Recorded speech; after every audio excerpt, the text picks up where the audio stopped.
አሜን አሜን አሜን። ጌታችን መድኃኒታችን ኢየሱስ ክርስቶስ የተመሰገነ ይሁን።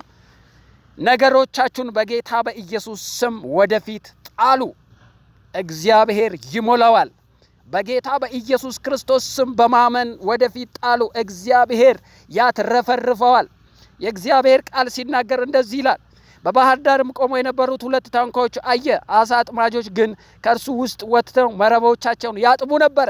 ሌሊቱን ሙሉ ሲለፉ አድረው ብዙ ሰዎች ተስፋ ቆርጠው ባዶአቸውን ሊመለሱ መረቦቻቸውን አጣጥፈው ወደ ቤት ለመመለስ ያጥቡ ነበር ይላል።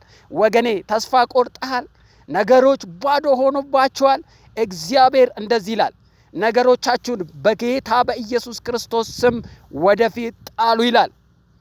ቁጥር 4 እንደዚህ ይላል፣ ነገሩን ከጨረሰ በኋላ ስምዖን ወደ ጥልቁ ፈቀቅ በል፣ መረቦቻችሁንም ለማጥመድ ጣሉ አለ ጌታ ኢየሱስ ክርስቶስ። ስምዖንም መልሶ አቤቱ ሌሊቱን ሁሉ አድረን ስንደክም ምንም አልያዝንም፣ ነገር ግን በቃል መረቦቻችንን እንጥላለን አለው። ይህንም ባደረገ ጊዜ እጅግ ብዙ አሳ ያዙ፣ መረቦቻቸውም ተቀደዱ ይላል። ክብር ለጌታ ይሁን።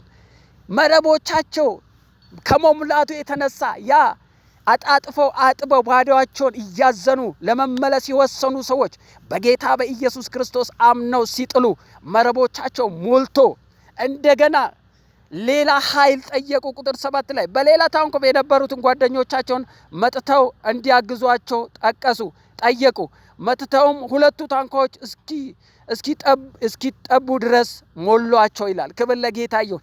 የናንተ ጸሎት፣ የናንተ እምነት ከራሳችሁም አልፎ ባዶአቸውን ሞልቶ ለሌሎችም ይተርፋል። በባዶ አትመለሱም፣ በሙላት ትመለሳላችሁ። በጌታ በኢየሱስ ክርስቶስ ስም አምናችሁ ነገሮቻችሁን ወደፊት ጣሉ።